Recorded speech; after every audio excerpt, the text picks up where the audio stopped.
Assassin's Creed Mirage breaking news! I thought I would never say that. As crazy as this, it's still amazing to see that a DLC is confirmed for Assassin's Creed Mirage. What does this mean? Ubisoft announced yesterday that Assassin's Creed Mirage is going to get a DLC and it's going to be free? Why would they do this? Ubisoft and free does not go well together. Let's see what is underneath this amazing news. Seemingly out of nowhere, Ubisoft announced this DLC. It's going to be set in the 9th century of, excuse the pronunciation, but what I saw on X was a text A-I-U-I-A.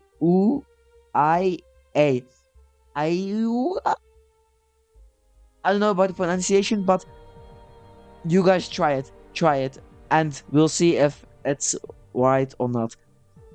But anyways, this DLC is going to be free and it's going to bring gameplay improvements to even the base game, as Ubisoft has said on X.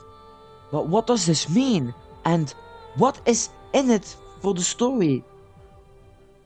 This piece of the story is going to come from @TheRealZephyr on X. Nihal's voice actor did post the story on her Instagram. This will mean that she might be in Assassin's Creed Mirage. Just how would that work even? Spoilers for Assassin's Creed Mirage, but we know that after Basim accepts Nihal as Loki and a part of himself, Nihal seemingly disappears from Basim's mind. Or was the perspective of the story just a bit too outside of his view, Basim's view, to see that Nihal would still be in his mind? I don't know, but it is kind of weird. Like, if she does make an appearance in Assassin's Creed Mirage, if Nihal is a character and if Basim still talks to her like that, then how would this work? I see it as the most recent example that comes to my mind is Dexter and how he sees Harry and Resurrection as a figment of his mind, talking to him. The angel on his shoulder, that's how I think it is going to be.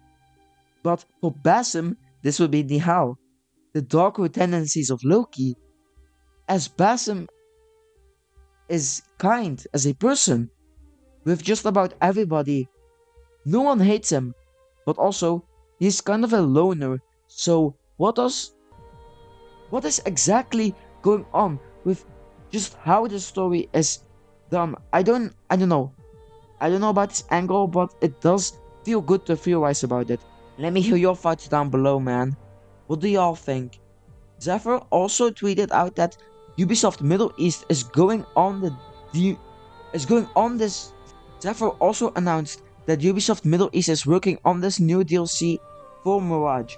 The Mirage part coming out of my mouth still feels weird. Like, damn, Mirage is getting a DLC? Amazing. It will probably release in like 6 months or 1 year.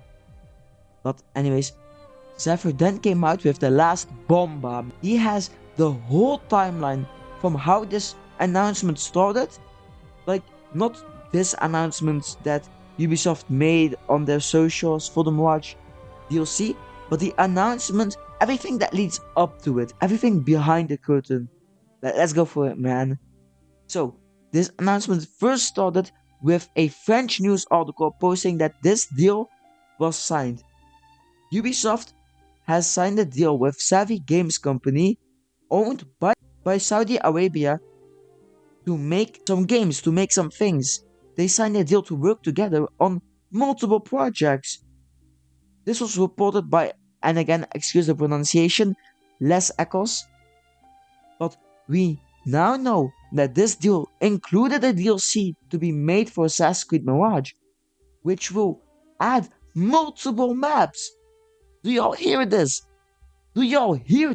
Multiple maps. As in, we might even get more DLC. Maybe we can get the Constantinople DLC with Sigurd, where we see Basim and the end traveling to England and Norway. Boy, oh my god, that would be amazing. Coping, but hoping too, man. New levels will also be added on the DLC, and the Characters will be added too. We'll have new characters that we can talk to. We're going to a new area, so there's obviously going to be new characters, probably native to the area. We might see a native hidden one from this EU location. Again, excuse the pronunciation. Also see new Order of Ancient members, new people that hopefully, I'm praying for this, that has depth to them, that are not just one slice of an already done story. But yeah, you have to beat the main game after you can access this DLC. After you go and beat the main story, then the DLC will be an option for you to play in. That's how this is going to go. And this is done so that everybody will know the spoilers in the end, which means everybody can get on the same wavelength. And this this DLC has so much potential, y'all. I cannot wait. I am excited. I need this now, honestly. And I need the Shadow stuff to also come out, man. Damn. A Mirage DLC is just so unexpected. You wouldn't think about that. You would think about maybe Assassin's Creed Black Flag remake getting announced, officially announced. But I don't know if that's going to happen.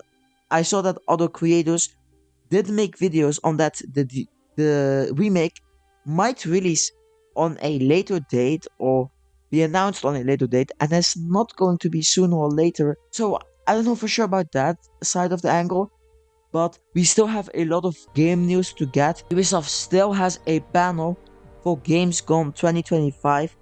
Hopefully we can get like a tease, anything for Assassin's Creed Black Flag. But with the Mirage stuff being announced, I don't fully know, man. Maybe we'll get something in a Ubisoft Forward later on, but not with this. Not right now.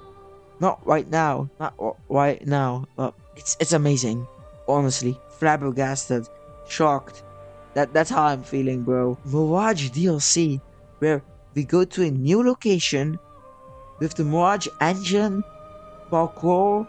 Hopefully Ubisoft Middle East can do an amazing job. Ubisoft Bordeaux set some beautiful foundations from where they can build off of. And if Mirage is going to get not just one DLC, but hopefully maybe multiple DLCs, then this will probably fix a lot of Assassin's Creed Mirage, you know? Because, yeah, we had the first area, Baghdad, where things did not feel like they were complete, honestly. I didn't care for the villains, I didn't care for any person except Basim and Roshan, but yeah. We'll see from there on. Massive news bomba, man. Thank you all for watching. Subscribe, and I hope to hear more about this. Thank you all for watching, man.